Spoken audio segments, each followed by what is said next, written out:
Hi guys, कैसे हैं आप लोग। उम्मीद है आप सभी ठीक होंगे। तो ये वीडियो बिल्कुल भी मत हटाना। अगर आप रेल बिहार डीएलएफ में रहते हो तो ये आप लोग के लिए बहुत ही इंपॉर्टेंट है।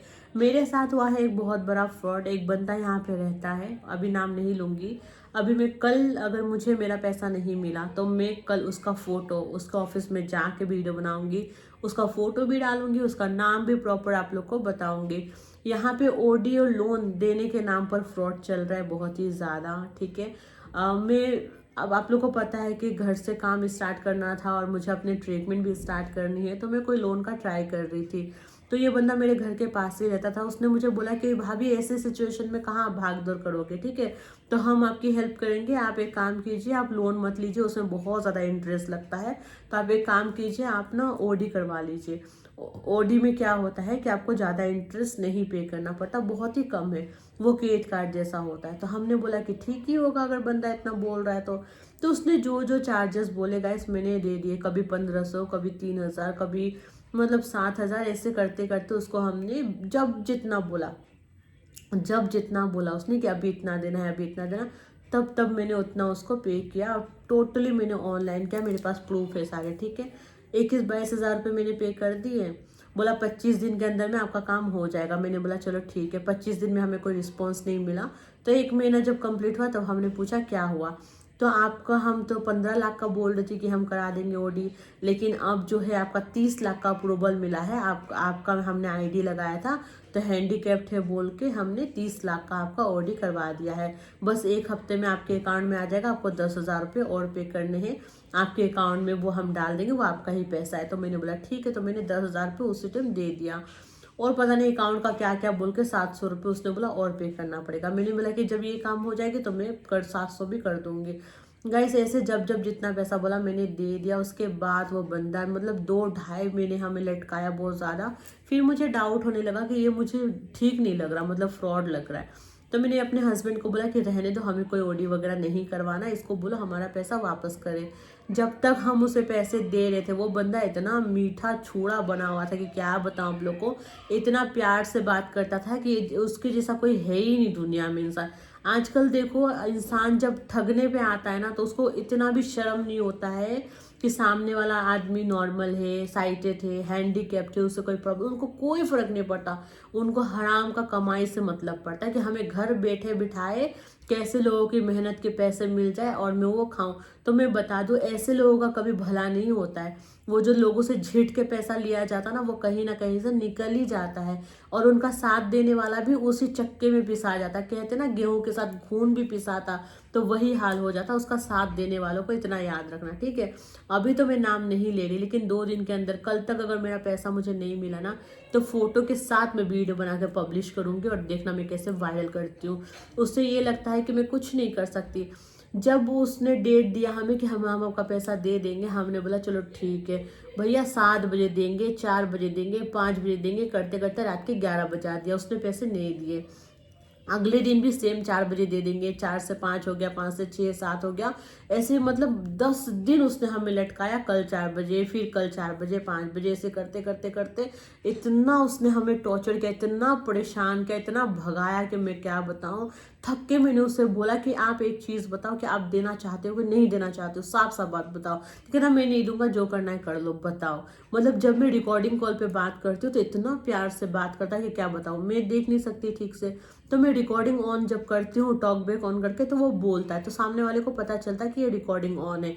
तब बहुत प्यार से बात होगी। जब मैं रिकॉर्डिंग ऑन नहीं करती उसे पता चलता है कि मैं रिकॉर्डिंग नहीं कर रही, तो इतनी बदतमीजी पे उतरता वो बंदा कि मैं आप लोगों को बता भी नहीं सकती। एक दिन तो मुझे कह रहा है कि तुम घटिया औरत हो, बताओ। मतलब मैं अपना पैसा खुद का मांग रही तो मैं घटिया औरत हूँ। तो मैंने बोला कि अगर मेरा पैसा मुझे नहीं मिला ना तो मैं पुलिस को बुलाऊंगी। बुला लो, जो करना है कर लो। मैंने उसी दिन 112 नंबर पे रात को ही कॉल किया। मेरे हस्बैंड थे नहीं, तो मैंने गुस्से में उसी टाइम कॉल कर दिए। जब मुझे उसने उल्टा पुल्टा बोला तो मैंने कॉल किया और मैं यहाँ पे 112 में कॉल करते 5 मिनट में पुलिस वाले यहाँ पे 2 आ गए। तो मैंने उसको, हमने फोन किया कि नीचे आओ। ये बंदा देखो कितना ढीठ है, उसका कितना ज्यादा जिगरा। आप सोचो, आजकल जो फ्रॉड करते उनको पुलिस के नाम से भी कोई डर नहीं है, कोई डर नहीं है। बंदा नीचे नहीं आया, आप मानोगे, मतलब पुलिस के नाम से भी वो नीचे नहीं उतरा। उसके बाद अगले दिन वो घर में दिखाई नहीं। घर बीवी बच्चा सब लेके निकल गया वो कहीं पे। उसी दिन वो ना एक दिन पहले वो दुकान वगैरह खाली कर रहा था, तो हमें लगा दूसरा दुकान वो शिफ्ट कर रहा है। जब हस्बैंड ने पूछा कि तू खाली करके कहाँ जा रहा है भाई, कहाँ जा रहे हो आप, तो बोला कि मैंने दूसरी जगह लिया है, वहां पे मैं शिफ्ट कर रहा हूँ। लेकिन उसके नेक्स्ट डे जब वो भाग गया तो हमें पता चलता वो शिफ्ट नहीं कर रहा था और किसी से वो पैसे ले रखा, उसने उसका पूरा दुकान का सामान उठा लिया। देखो ऑफिस जिस उसने जो स्टार्ट किया है, वो ऑफिस में भी जिस बंदे ने सारा सामान लगाया वो भी उसका उधार है। पैसे नहीं दिया तो उसने सारा अपना सामान उतार के ले गया, अभी भी उसका पैसा ड्यू है। मतलब हम घर से बाहर निकल के जहाँ पे खड़े होकर उसका बात कर रहे, वहां पता चल रहा है कि उसने और भी लोगों का पैसा ले रखा है। आप मानेंगे नहीं, 5 मिनट के अंदर 10 लोगों ने कम से कम बोला मेरा भी पैसा है, मेरे भी पैसा। इतने लोगों का पैसा उस बंदे ने लिया है, और उसकी जान में इतना भी डर नहीं कि सबने मिलकर अगर पुलिस केस किया तो हमारा क्या होगा। वो बंदा तो ऐसा करता है। जब हम पुलिस केस का बोल रहे थे कि हम करेंगे, तो उसकी बीवी हमें कॉल करने लगी कि भाभी ऐसा मत करो, मेरा 2 बच्चा, हम बच्चे वाले, क्या होगा हमारा हमारा प्रॉब्लम हो जाएगा। तो हमने बोला चलो कोई बात नहीं, हमने आपके बोलने पे और था टाइम दिया। उसके बाद उसकी बीवी के बोलने पर बच्चे का दुहाई दिया तो हमने उससे और टाइम दिया। उसके बाद उसकी बीवी भी फोन उठाना बंद। दूसरे दिन घर गए, भैया घर में है ही नहीं कोई, ना दुकान में ना घर में, कहीं है ही नहीं। हफ्ता हो गया, घर लौटे ही ना बंदा। हाँ, फिर मजबूरी में आके हमने पुलिस केस किया, थाने में गए, कंप्लेन करा। पुलिस वाले ने जो सामने से हड़काया तो बोला कि मैं आज ही दे दूंगा। अब देखो पुलिस वाले को बोला आज ही दे दूंगा, लेकिन उस दिन भी फिर उसने पैसे नहीं दिए। अगले दिन हमने बोला कि हम फिर जा रहे हैं थाने, तो उसने 5,000 रुपये हमें डाले। फिर थोड़ी देर में 5,000, मतलब 5-5 हज़ार करके 3 बार उसने हमें डाले। 15,000 रुपये डाल दिए और पैसे उनका रह रहा है। तो उसने बोला थोड़ी देर में मैं दे दूंगा। हमने बोला 15,000 दे दिया तो और भी पैसा वो दे ही देगा। भाई नहीं दिया, 2 दिन निकल गए। फिर उसकी बीवी ने कॉल किया हमें। मेरे हस्बैंड, देखो मैं सच बोलूँ तो मैं अपने हस्बैंड जैसे इतनी भोली नहीं हूँ, क्योंकि जो मेरे साथ हुआ है ना, मैंने अपनी उम्र से ज़्यादा एक्सपीरियंस मुझे हो गया दुनिया का। मैंने अपने हस्बैंड को बोला आप किसी पे यकीन मत करना, यहाँ पे सब फ्रॉड बैठे हुए हैं।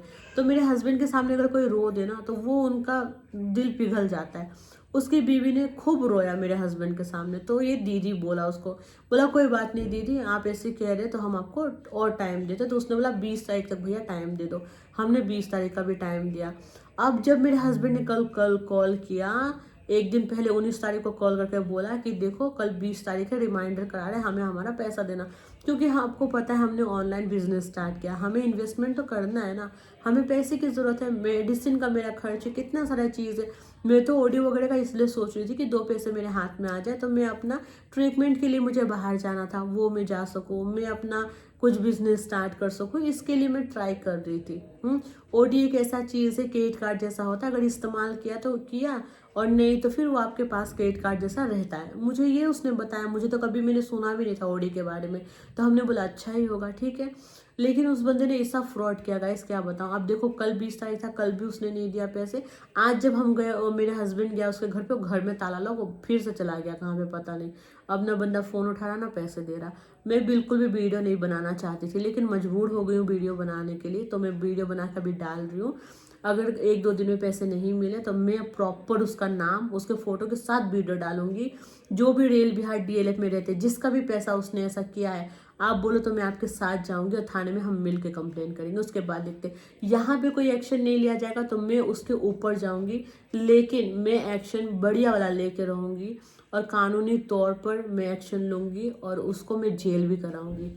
क्योंकि ये जो 420 ये फ्रॉडगिरी है, ये करके आप ये सोचो ना, जब मेरे जैसे लोग, मुझे वो नहीं छोड़ा, ऐसे हैंडीकैप्ड को पैसे जब मांग रहे तो मुझे घटिया भी बोल रहा है वो, मतलब ऐसा हुआ तो अच्छा हुआ, ये वर्ड वो मुझे बोल रहा था। आप सोचो ऐसे इंसान के साथ क्या करना चाहिए।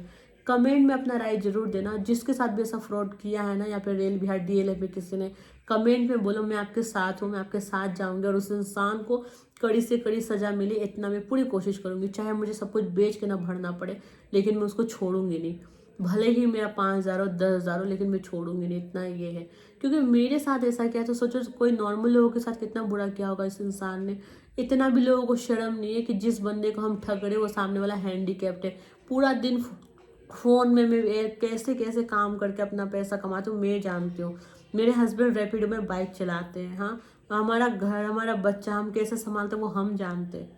लेकिन लोगों को क्या है, बातें करना। और इस इंसान को इतनी शर्म नहीं है। जब मैंने उनको ये बोला ना, आपको इतनी भी शर्म नहीं लग रही कि मैं ऐसी हालत में काम करता, आप मेरा पैसे खा रहे हो, तो बोलता है कि मैंने क्या पैर पकड़ा था तुम्हारा, ऐसे बोला। फिर तू पे आ गया कि तुम्हारा क्या पैर पकड़ा था कि आके मुझे पैसे दे। तो हम गए थे पैर पकड़ने के लिए कि हमें लोन दिला, तुमने ना हमें रिक्वेस्ट किया था कि हम दिलाएंगे, हमारे पास आ जाओ।